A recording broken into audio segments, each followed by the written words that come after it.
দেখার পরে হচ্ছে নমস্কার, ঠিক কিনা? তাহলে প্রত্যেকটা বর্ণে প্রত্যেকটা ধর্মে গুরুধরের আইন আছে। কারণ ঈশ্বরের নৈকট্য লাভের জন্য প্রত্যেকটা মানুষকে গুরু আশ্রয় করতে হবে, একজন শিক্ষক। তো ওনাদের মধ্যে বললেন ওলি আল্লাহ জিনা একটি চমিনাল চুলমা দেলানো। ওলি আল্লাহ জিনা, ওলির সঙ্গে আল্লাহর বন্ধুত্ব, একাত্মতা, জিনা সম্পর্ক। ওলি আল্লাহ জিনা একটি চুপ মিনাল জুলমাত দেলানো। জুলমাত শব্দ অন্ধকার, নূর মানে আলো। যিনি অন্ধকার থেকে আলোর পথ দেখাতে পারেন তিনি হচ্ছে গুরু। সনাতনে কি বললো? দু শব্দ অন্ধকার, রূপে আলোকিত। যিনি অন্ধকার থেকে আলোর পথ দেখাতে পারে তিনি হচ্ছে গুরু। তাই কৃষ্ণ সূর্য সমমায়া হয় অন্ধকার। যেখানে কৃষ্ণ সেখানে নাই মায়ার অধিকার। ধর্ম যে কথাটা, ধর্ম যে ভাষা, ধর্ম, এই তিনটি কথা। আমাদের ধর্ম বানান আর এনাদের ধর্ম বানান কি ভিন্ন না এক? বৌদ্ধ খ্রিস্টানের যে ধর্ম বানান একই না দাদা? ধর্ম বানান যেটা সবারই ক্ষেত্রে এক।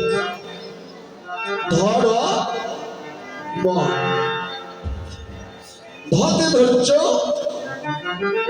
রতে রতি, মতে মতি।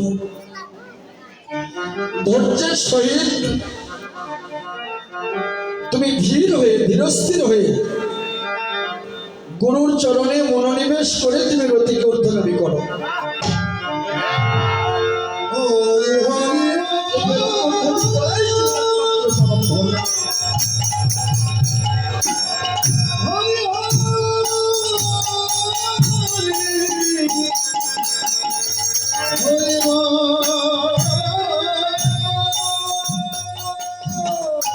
এই জন্য ধারণ করাই জীবের একমাত্র ধর্ম।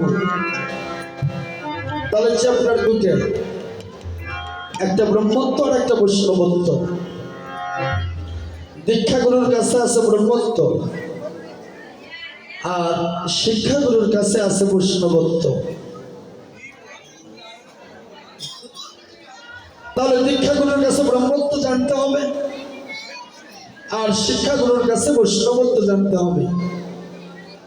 তাহলে ব্রহ্মত্ব আছে কৃষ্ণের কাছে, বৈষ্ণবত্ব আছে রাধার কাছে। এই জন্য বললেন গুরুতত্ত্ব কৃষ্ণ তত্ত্ব যে জন জানায়, শিক্ষাগুরু হন তিনি শাস্ত্রের ভাষায়। মঞ্জুরির ঘরে গুরু বেছিল যখন, গুরুকে গুরু বলি সেই সে কারণ। গুরু আশ্রয় করলে হবে না, গুরু ধরলে হবে না। যতদিন পর্যন্ত আপনি মঞ্জুরি করে না যেতে পেরেছেন,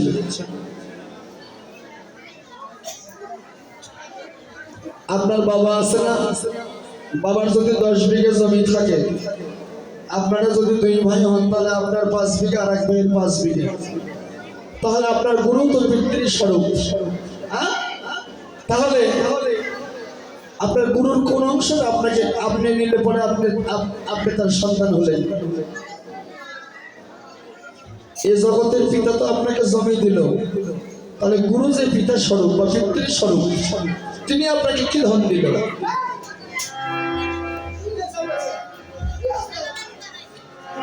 যে ধন পেলে তিনি আপনার পিতা হলো আর আপনি তার সন্তান হলেন। সেই ধনটা কি? মন্ত্র নিলে কি হলো? মন্ত্র তো বই পুস্তকে অনেক লেখা আছে।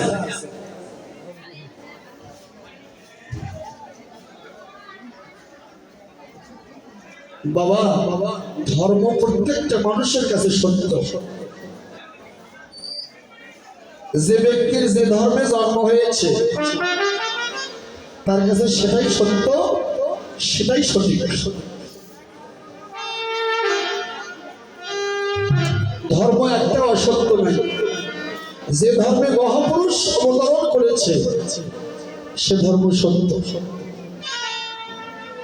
ইসলামে মহাপুরুষ অবতরণ করেছে এই জন্য ইসলাম সত্য।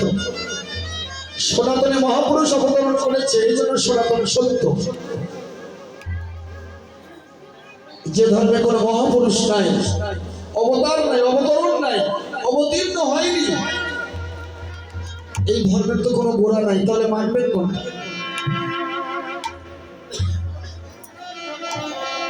যে ধর্মে মহাপুরুষগণ অবতরণ করেছে এই ধর্মটা সত্য।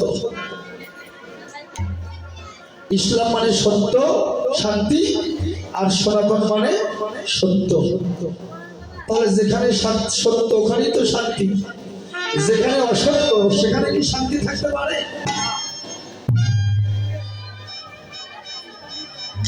সনাতনে বললেন আগুন জল বাতাস মাটি, চার চন্দ্র সাধনা করলে দেহ হয় খাঁটি। এনাদের মধ্যে বলল আপ আতস খাক বাত, একই জিনিস। আপ আতস খাক বাত। তাহলে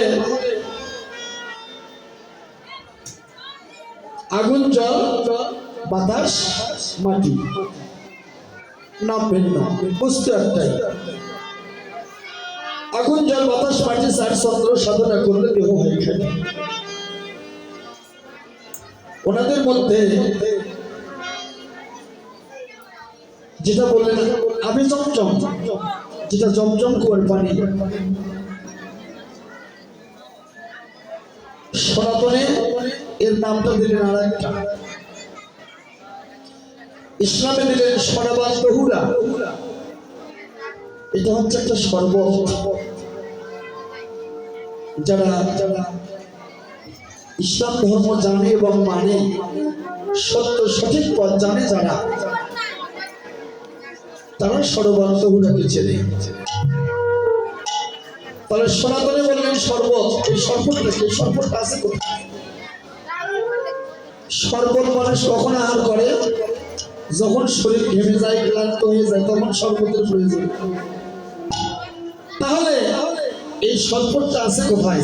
এই শরবত যেদিন আপনি সন্ধান পাবেন, এই শরবত পান করলে আপনার সারা জীবনের জন্য দেহের ক্লান্তি নাশ হয়ে যাবে।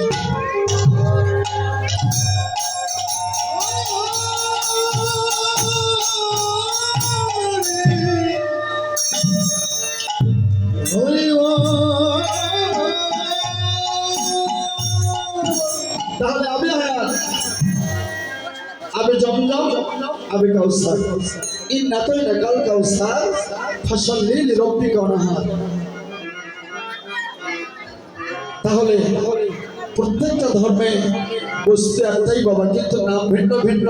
আমার মায়েরা খুব হইচই করতেছে, এই যে মায়েরা হরে কৃষ্ণ, অভিশাপ পালা কিন্তু শান্ত হয়, কিন্তু এখানে দেখতেছে হইচই। সবার একটু টাকা পয়সা বেশি তো, টাউনের মানুষ, হ্যাঁ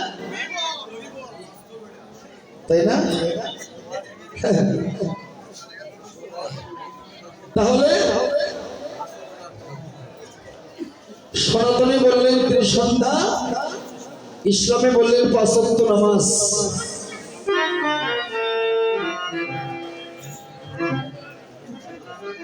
ইসলামে বললেন ৫ কলেমা, আর আমাদের মধ্যে বলল পঞ্চতত্ত্ব